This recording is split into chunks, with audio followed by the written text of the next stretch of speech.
And welcome back. Bill, watching Free Speech TV in Phoenix, Arizona. Hey, Bill, what's on your mind today?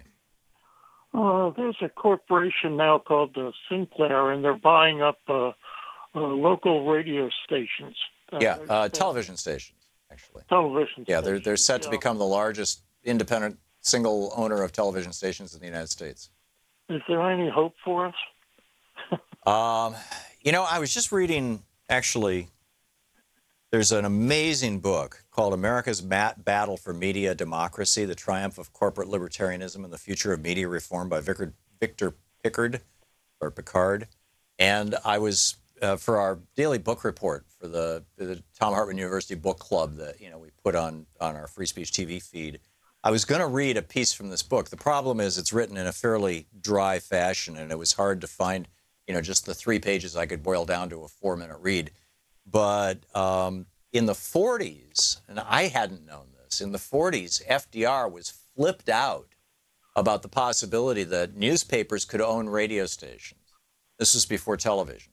And was putting into place through the FCC these very, very strong cross-ownership laws, and did not want anybody to be able to own more than 7 or 8 radio stations around the country, and certainly not in the same area. I mean, he was and explicitly concerned that if the media got turned into a monopoly, essentially, or largely functionally a monopoly, that it would become a right-wing monopoly, and it would be used to stop progressive actions by the government.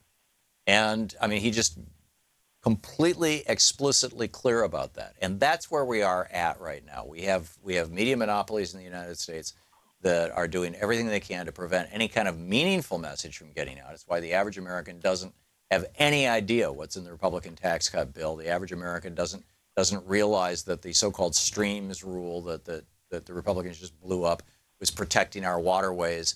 Doesn't realize that Trump's first action as president was to allow coal mining corporations to dump more poison in the rivers that are the water supplies for people who mine coal. I mean, it just goes on and on. People don't know what's going on because they're not being told what's going on, because our media focuses on these bumper sticker stories. So, Bill, I think we're there. Well, it's a shame because, local news people don't even know they're being swayed. Yeah. And Sinclair has these must-run shows, these 2, 3, 4-minute political commentaries that they insert into their programming or into their newscasts. And they spin their news to the right. I mean, it's like, they're wannabe Fox, except in many ways they're far more insidious than Fox, because more people watch local news and more people believe local news than believe Fox. I mean, Fox has become kind of a cult following. But I agree with you, Bill, and there's some really good reporting that was done on this that you can find over at alternet.org, but I'm sure it's in other places as well. But it's a big issue. It's a big concern. And I've seen this happen in my lifetime. I mean, when I started in radio in Lansing, Michigan, there were 7 stations in town, and every single one was locally owned, different local families.